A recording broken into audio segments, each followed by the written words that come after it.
What's up guys, it's Kevin here. Chinese culture. Today I'll be sharing with you some of the Malaysian Chinese customs, traditions and culture that I have experienced throughout my life growing up right here in Malaysia. There are just so many interesting things that I've observed and noticed that I just didn't realize until I thought about it. So today I'll be sharing with you some of them and hopefully you find it really interesting and insightful. So the first thing I'd like to talk about are weddings. Weddings are really a big thing for Chinese people in Malaysia, and for those who can afford, they will do a really huge lavish event, especially in hotels and convention centers. It's almost like attending a gala dinner.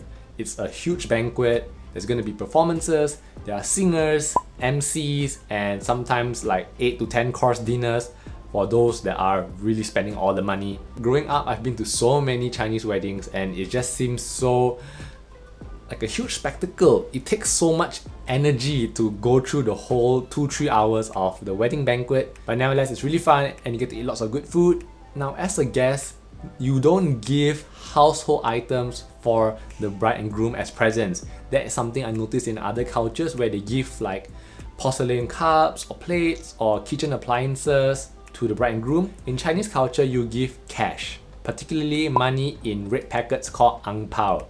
This is something that most people see as more convenient because the bride and groom can spend the cash however they want, and they particularly love it in Chinese culture that you give values ending with 8, because 8 is a favorite and lucky number. So you can give like 88, 188, 288 or how much you want, and usually the amount of money you give depends on the venue's prestigiousness. So if it's a big fancy hotel, you might give a bit more, or again, depending on how much you want to give. Next up, I'm going to talk about eating, especially how culture and etiquettes play a role in meals. So Chinese people usually eat in round tables, where everyone can sit in a circle. And what normally happens is we order dishes whereby we have probably 2 meats and a few vegetables and like maybe a tofu or egg. The most senior person in the table or the oldest is the one that gets to grab the food first or is served by the younger people. So if there's a grandma or grandpa, usually they would get the food first, and the order goes by the most senior to the less senior towards the youngest. So if I'm the youngest, which I normally am, I get to eat last. And interestingly, the youngest person is expected to finish the remnants of the food on the plate. So again, I have to finish all of the remaining pieces of chicken or some of the vegetables, because it's the idea that young people eat a lot so they can finish all the food. If everyone is the same age in the table, like you're in a group of friends or you're among cousins who are the same age of you or similar, everyone just gets the food at the same time. You don't need to think about who eats first anymore. When you go out for big events, when your families are eating out with other families, kind of like a joint dinner, what happens is all the adults are in one table and all the children are in a separate table. They are literally separate tables. And adults will have their adult talk and children will have their own discussions, because we just can't click with adults. We call it the children's table, and I'll be like, okay fine, I'll sit with the cousins, I'll sit with like child of my parents' friends. Fighting for the bill. Okay, this is a really ingrained mindset for Chinese people where they don't want to lose face, because if you pay first, you seem to be the more generous or in a way superior person. So whenever the bill comes at the end of the meal, people will fight, especially the most senior people, to pay for the bill, and it gets really funny because they're kind of like shoving or pulling the receipt from the waiter, and it's really funny and awkward at the same time, especially when you're just watching. What adults do is they pretend to go to the toilet or restroom and they actually end up paying for it. So when the meal ends, the other person is shocked that it's already been paid. So they can't fight in this sense. That's what normally happens. Speaking of losing face, I'll now talk about giving gifts and receiving gifts. So generally we are very social people where we like to give presents or maybe even gifts or hampers for one another, especially during festive events like Chinese New Year or even Mooncake Festival or even Christmas sometimes. So what happens is when the family gets a gift like this fruit basket or something, they are really inclined to give back the gift of the same value or even higher value. So if I got a fruit basket worth 50 ringgit or 100 ringgit, my parents will want to one up and give a same or higher value item. And it's so funny because they are trying to rush and not seem late. It's expected to give back within a few days. so that you don't seem like you're lazy or you've forgotten to give back. I remember my mom and I would go to the grocer or some kind of shop and we'd be like, oh, we need to buy a gift fast, we need to buy a gift now. What's good. It's really funny.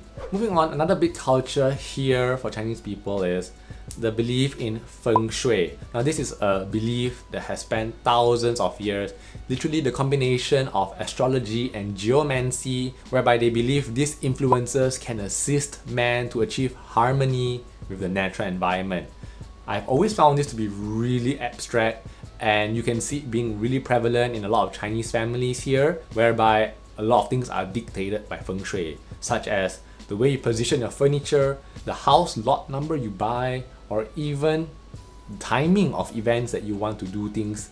I always overhear conversations where whenever someone wants to buy a house, they can't buy a house that is facing a junction, because in Feng Shui it means that you're driving your money out or something like that. There's a lot of superstitions going on, which I think is sometimes too much for me to handle, and it gets a bit convoluted between what is Feng Shui and what is superstition. It's really big thing here. Next off is something a bit more somber but equally important: funerals. Now, depending on your family background in Chinese culture, because we have different dialects such as the Hokkien, the Hakka, the Teochew, the Fuchao, and many others, it really depends on the traditions that your culture goes through. For mine, my dad's side is Hokkien, so when we had my grandmother's funeral, the family members of the grandma have to dress in certain color codes. Now, I don't mean black or white, I mean the children of the grandma wears a certain color, like maybe blue, and then the grandchildren, all of them have to wear a certain color, like maybe green or brown, and then the cousins have to wear a certain color, and the aunties and uncles wear a certain color. So it's really different, and this I think is something I've never seen before. So when outsiders come to pay respects, they can notice who is who depending on the color they're wearing. So they can immediately tell that this person wearing blue is a direct child of the deceased, or this person wearing pink is the cousin of the deceased. It's more like color coding. And for the wake of the funeral, families would set up tents outside their house. They would rent a tent, and guests and people who want to pay respects can visit the house, and up to 3 days, that's when the real funeral will start. Next up about Malaysian Chinese people, they are really obsessed with this one ingredient or one item, and that is chicken essence. I am not kidding, they are literally obsessed with this brown liquid called chicken essence, especially the brand. It's almost like their elixir of life, and they believe that drinking this will give you vitality and energy and sometimes even good focus. So for me, throwback story, every time I had a school exam or an important thing to do or an event, my parents would suggest I drink 1 bottle of chicken essence in the morning when I wake up, sort of like a shot of energy, because they believe that it's gonna make me feel really focused. And I always never liked it, because if you guys taste it, chicken essence is number 1 salty, number 2 slightly bitter, and number 3 full of umami savoriness. So it kind of makes my mouth feel so dehydrated and dry because it's so salty.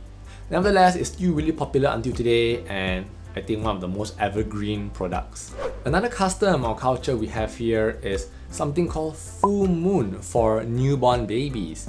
So babies are a gift of joy, and exactly 30 days after a baby is born, that signifies also the end of the mother's confinement. Therefore, it's a huge celebration.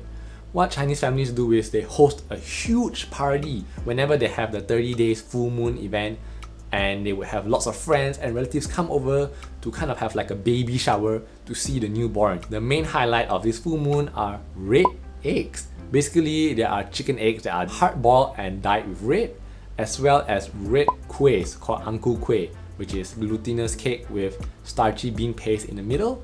Both of them are red to signify prosperity and good luck. So when you go to these full moon events, you literally see red eggs scattered all over, and it's really funny. It's almost like Easter time, but except it's all red eggs. And for me, what I used to do is I would collect leftover red eggs that no one wants to eat, I would collect it in a basket, bring it back home, and the next day I would peel and crack all the eggs, smash all the hardball, and make egg sandwich. Yeah, I literally did not waste any leftover eggs because they're hardball, you can do lots of things with it. Lastly, I'll talk about the main event, Chinese New Year. This is the biggest thing ever for Chinese culture, and also in Malaysia, we have line dances and then we have huge decorations in shopping malls. Now, the main thing about this for our culture is the food, and especially ang paos or red packets filled with money. Traditionally, these are given to people who are single and unmarried, particularly children, and believe it or not, even grown-up adults who are unmarried or single, they still can get ang paos. The moment you're married, you're kind of expected or obliged to give in return instead now to those who are single and children. Food-wise, there are many. The main highlight is something called yisang or losang, and you may have seen it before in one of my previous videos. It's basically a variety of vegetables and fresh fish meats on a plate, almost like a salad, and you toss it up together in a very high-spirited manner to kind of invite good luck. And they're covered with sweet sauce, really tangy, really sugary as well, mostly honey. I read about the history about losang and gisang. Apparently it did not come from China. Instead, it originated in Malaysia itself in Seremban in the 1940s by a man called Lok Chin Fat, who wanted to take a spin on traditional Chinese dish, and now it is a huge thing in Malaysia, yisang. Alright guys, that's all for my Chinese Malaysian culture throwback. I hope you guys really found this really insightful and maybe educational. The Chinese culture is really huge and there are just too many topics. I've only selected the main ones which I thought was most prevalent in my life. I'm really keen to share more about my life and more culture, and do comment what you want to see instead. And that's all for this video. Thank you guys so much for watching. I'll see you guys next time. Bye!